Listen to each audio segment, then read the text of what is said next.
macam mana cara untuk nak menuju kepada Allah Ta'ala? Kita melakukan amalan. Sebab kita kena tengok amalan dia. Nah, amalan dia itu macam mana?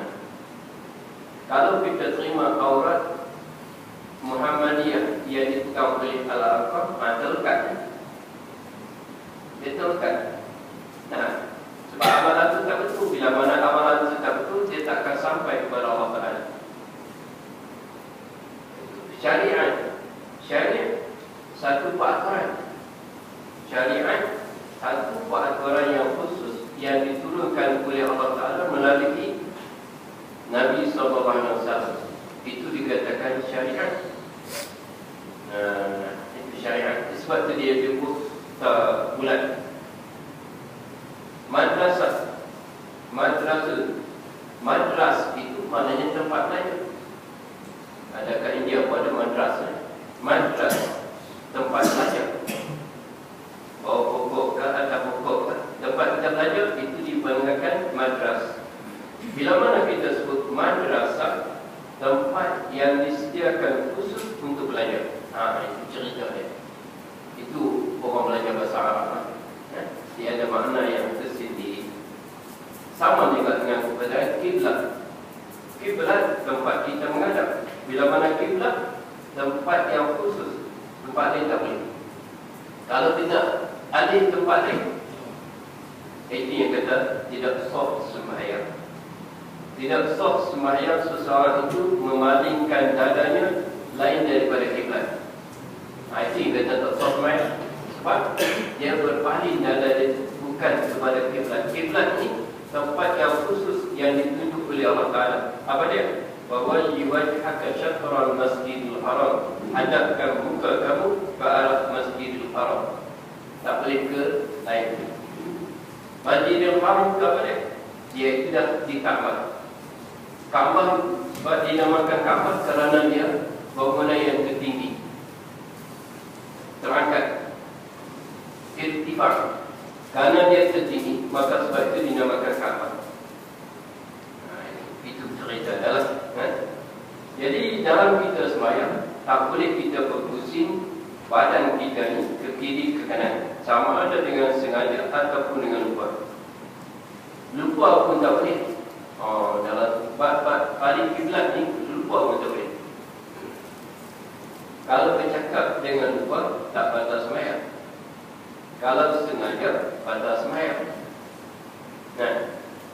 Tapi kalau paling kiblat dengan lupa, batal juga sembahyang.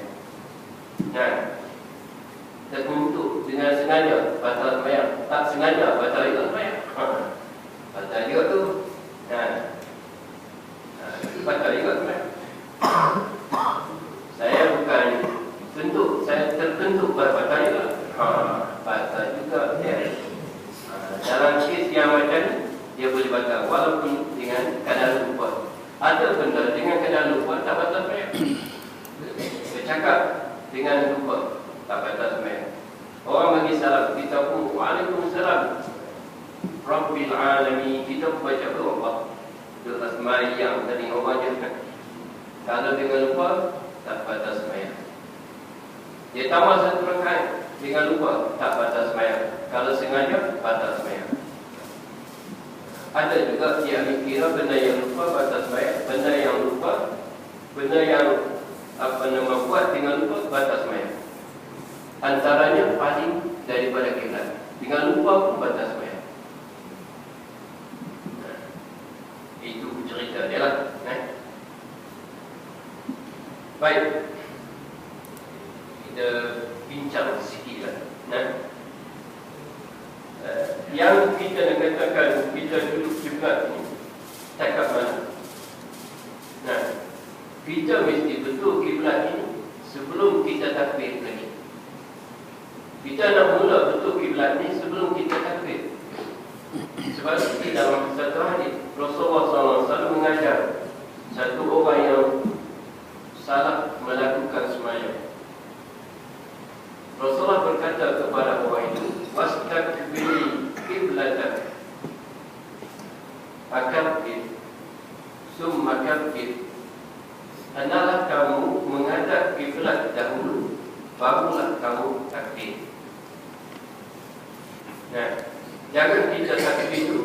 menghadap kiblat, tak boleh. Menghadap kiblat dulu betul kiblat, baru takbir Allah. Sebab Rasulullah SAW berkata kepada orang yang sembahyang tak betul itu, Rasulullah kata, wastaqbil kiblat, menghadap kiblat.